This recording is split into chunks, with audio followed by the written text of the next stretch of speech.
আলাইকুম, আমি মোহাম্মদ আলী হাসান। আমি এখন আপনাদের ন্যারেটিভ স্টাইলের সাবজেক্ট পরিবর্তন নিয়ে আলোচনা করব। তার আগে আমাদের পার্সোনাল প্রোনাউনের যে টেবিলটা আছে এটা আমাদের মুখস্থ রাখতে হবে, কারণ আমরা যদি সাবজেক্ট চিনতে গেলে first person, second person, third person না চিনি, তাহলে আমরা ন্যারেশনের সাবজেক্ট পরিবর্তন করতে পারবো না। আমি পার্সোনাল প্রোনাউনের ছকটা বলতেছি যে I, me, my, mine, we, us, our, ours, you, your, yours, yours, he, she, it, him, আর it, they, them, their, there's.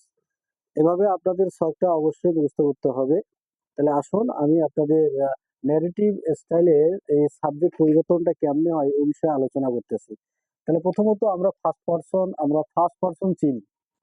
First person কি? I, me, my, we, us, our, hours.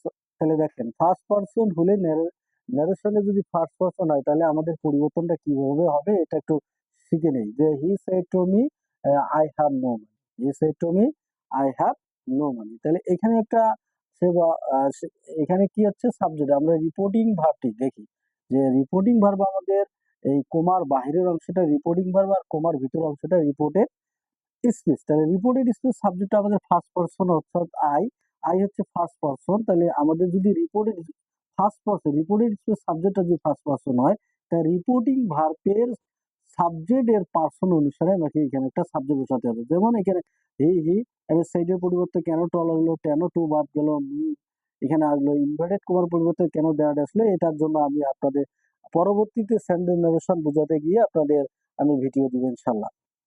এখন দেখো I হচ্ছে first person, তার reporting ভার্বের subject দেখলাম, reporting ভার্বের সাবজেক্টটা হি হচ্ছে থার্ড পারসন।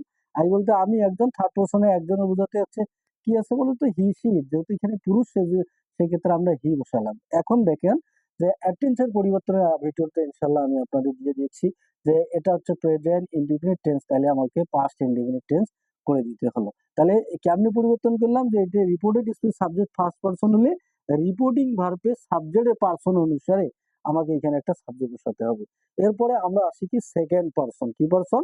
যে সেকেন্ড পারসন। তাহলে সেকেন্ড পারসন গুলো কি? You, your, yours, your, yours হচ্ছে সিঙ্গুলার প্লুরাল, আমি দুইটাই বলতেছি। তাহলে এখান থেকে সেকেন্ড পারসন, তাহলে he said to me you are happy, you are happy. তাহলে এখানে প্রথমত সাবজেক্ট হি, সেডের পরিবর্তে কেন টল আসলো, টু বাদ হলো, মি ইনভার্টেড কমার পরিবর্তে দ্যাট। তাহলে ই হচ্ছে সেকেন্ড পারসন। দেখতে হবে রিপোর্টিং ভার্বের কাকে? অবজেক্টকে। অবজেক্টটা কি? মি। অবজেক্টটা কি? মি হচ্ছে ফার্স্ট পারসন। তাহলে ইউ বলতে তুমি একজন, ফার্স্ট পারসনে একজন বুঝাতে কি হচ্ছে?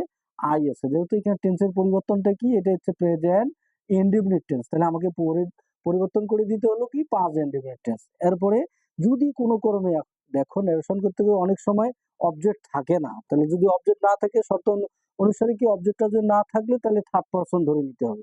কি পারসন? Third person. যেমন he said you are happy. এখানে দেখ এখানে কোনো অবজেক্ট নেই, অবজেক্ট নাই, তার মানে আমাকে এখানে ধরে নিতে হবে থার্ড পারসন। ইউ হচ্ছে সেকেন্ড পারসন, রিপোর্টেড স্পিচে দেখেন ইউ হচ্ছে সেকেন্ড পারসন। তাহলে দেখতে হবে রিপোর্টিং ভার্বের অবজেক্ট নাই, তার মানে আমাকে থার্ড পারসন ধরে নিতে হবে। দেখো এখানে পরিবর্তন, হি সেড, এখানে হি আসলো, সেডের পরিবর্তে টল। এখন কোমার পরিবর্তে দেখো দ্যাট আসলো। ইউ হচ্ছে সেকেন্ড পারসন, তাহলে দেখতে হবে অবজেক্ট নাই, থার্ড পারসন ধরে নিলাম। তাহলে ইউ বলতে তুমি একজন, থার্ড পারসনে একজন বলতে কি আছে? হি। তাহলে এটা প্রেজেন্ট ইনডিফিনিট, তাহলে আমাকে করে দিতে হলো পাস্ট ইনডিফিনিট। এরপর দেখো থার্ড পারসন। থার্ড পারসন হলে দেখো থার্ড পারসন হলে কোনো পরিবর্তন হয় না। যেমন he said to me he is a student. তাহলে দেখো সাবজেক্ট, এটা রিপোর্টেড স্পিচের সাবজেক্টটা আমরা কি দেখতেছি? হি হচ্ছে থার্ড পারসন।